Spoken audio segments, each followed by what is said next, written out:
Hi friends, good morning. ఈరోజు మనం కొవ్వూరు దగ్గరలో అంటే పశ్చిమ గోదావరి జిల్లాలో కుమారదేవం అనే ఊర్లో ఉన్నాం. ఈ కుమారదేవానికి ఒక ప్రత్యేకత ఉంది. గత 150 సంవత్సరాలుగా ఇక్కడ ఒక చెట్టు ఉంది, మనం చూస్తున్నాం. ఈ చెట్టుని చాలా సినిమాలు అంటే ఎన్టీఆర్, ఏఎన్ఆర్ చిత్రం నుంచి చాలా మంది దర్శకులు, ప్రత్యేకంగా ఈవి సత్యనారాయణ గారు ఏ సినిమా తీసినా సరే ఖచ్చితంగా ఈ చెట్టుతో సినిమా ఉంటుంది, సీన్ ఉంటుంది. సీతారత్నం గారు అబ్బాయి కానీ ఇలా చాలా మూవీస్ తీశారు. సో ఈ మూవీస్ అన్ని కూడా ఇక్కడ తీయడం ప్రత్యేకత ఉంది. సో ఈ ఊర్లో ఈ పంచాయతీలో ఈ చెట్టు ఉండడంతో చాలా మంది షూటింగ్స్ అందరూ కూడా వచ్చి ఇక్కడ పాల్గొంటున్నారు. సో చాలా కొన్ని వందల సినిమాలు తీశారు. ఈవి సత్యనారాయణ గారికి అయితే ఇక్కడ సినిమా తీస్తే ఖచ్చితంగా సక్సెస్ అవుతుందనే ఒక ఒపీనియన్తో ఇక్కడ ఖచ్చితంగా ఒక సీన్ తీసేవారు. సో ఈ ఊర్లో ఈ చెట్టు గురించి ఇక్కడ ఉన్న స్థానికులను అడిగి కొన్ని విషయాలు తెలుసుకుందాం. థ్యాంక్స్ అండి. మీ పేరండి? నా పేరు నాగేశ్వర గారు. ఇది కుమారదేవం కదా ఊరు? అయ్యా. ఈ ఊర్లోని ఈ చెట్టు గురించి మాకు తెలిసింది, ఇది ఎంతకాలం నుంచి ఉంది, దాని గురించి వివరంగా చెప్పండి. ఏ సినిమాలు చేశారు? అయ్యా, మా ముత్తాతలు మా తాతల నుంచి 170 సంవత్సరాల నుండి చెట్టు. ఈ చెట్టుకున్న ఇలుగు మా కుమారదేవం రైతులు మొత్తం దాని మీద షూటింగ్లు ఎన్నో కొన్ని తీసారండి. తీసినా కానీ ఆ డబ్బని తినేస్తాం, కానీ ఆ చెట్టుని పోదేస్తలేదండి. 170 సంవత్సరాల చరిత్ర ఉన్న చెట్టు ఇది. దానికి ఏమీ చేస్తలేదండి. ఎప్పుడో నా చిన్నప్పుడు పాడి పంటలు సినిమా తీసానండి. నేను వండుకున్నా. అప్పుడు చిరంజీవి గారు, బాలకృష్ణ గారు 3 సినిమాలు తీశారండి. అయినా దానికి అందరి దగ్గర తీసుకుంటున్నారండి.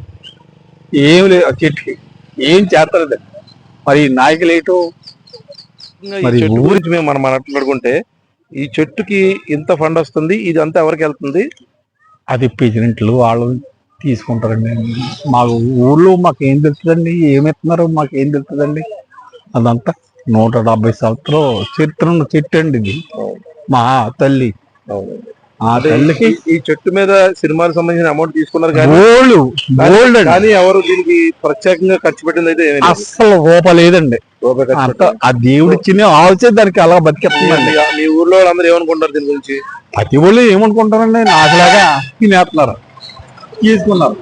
షూటింగ్ వస్తుందండి, వస్తుంది. అది ఎంత పండిస్తున్నారో మాకు వెళ్దాం. అయ్యా, మాకేం తెలియదు.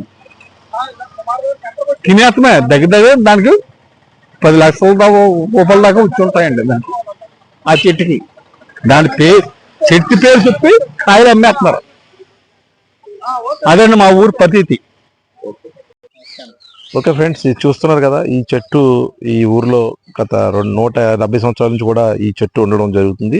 చాలా సినిమాలు తీసినప్పుడు, వందలాది సినిమాలు తీసినప్పుడు కూడా, 1,00,000 రూపాయలు వచ్చినప్పుడు కూడా ఈ చెట్టు సంబంధించిన ఏది కూడా డెవలప్మెంట్స్ లేవని చెప్పి ఈ ఊరు గ్రామస్తులు అంటున్నారు.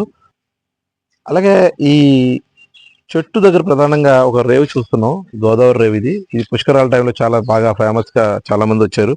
సో రేవుకు సంబంధించిన స్నానఘట్టం అయినప్పుడు కూడా సరైన ఏర్పాట్లు లేవని ఈ ఊర్లో కొంతమంది బాధపడుతున్నారు. అయితే ఈ చెట్టు యొక్క రివిటింగ్స్ కానీ ఇవన్నీ కూడా చేసినప్పుడు కూడా ఏమీ కూడా సరిగ్గా పట్టించుకుంటలేదని, అలాగే పుష్కరాల టైంలో మనకి ఇక్కడ ఒక గోదావరి మాత బొమ్మను కూడా ఇక్కడ పెట్టడం జరిగింది.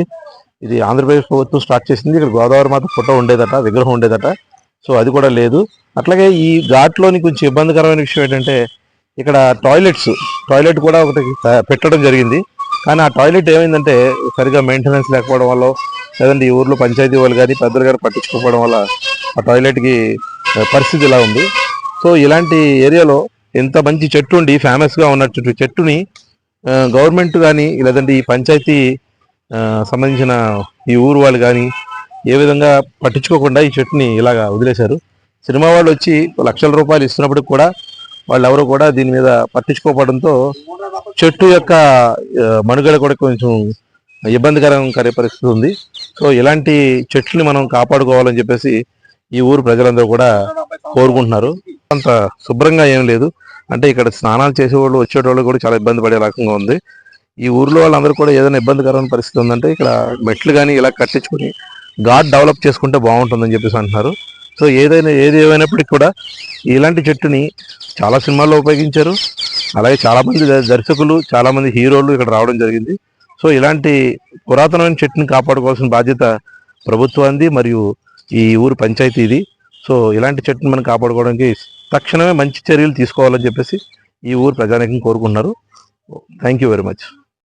గతంలో ఈ చెట్టు గురించి విక్టరీ న్యూస్ లో ప్రచారం చేయడం జరిగింది. ఈ చెట్టు సినిమా చెట్టు, అతి పురాతనమైన చెట్టు అని చెప్పేసి ఆ ఊర్లో వాళ్ళందరూ చెప్పడం జరిగింది. అలాగే కొన్ని వందల సినిమాలు ఇక్కడ చిత్రీకరించడం జరిగింది.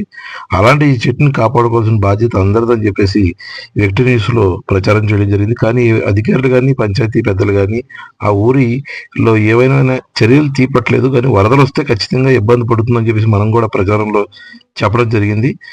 కనీసం ఆ చెట్టు యొక్క మనుగడ కాపాడుకోలేని పరిస్థితుల్లో ఆ ఊరి పంచాయతీ మెంబర్లు కానీ అందరూ ఉన్నారని చెప్పి తెలియజేయడం జరిగింది. ఇలాంటి చెట్టు పోగొట్టుకోవడం చాలా బాధాకరమని ఆ ఊర్లో ఉన్న ప్రజానికందరూ బాధపడుతున్నారు. అలాగే సినిమా తీసే వాళ్ళందరూ కూడా ఇలాంటి పురాతన చెట్లు సినిమా తీస్తే మాకు సక్సెస్ అవుతుందని చెప్పి చాలా మంది అనుకునేవారు. ఇలాంటి చెట్టుని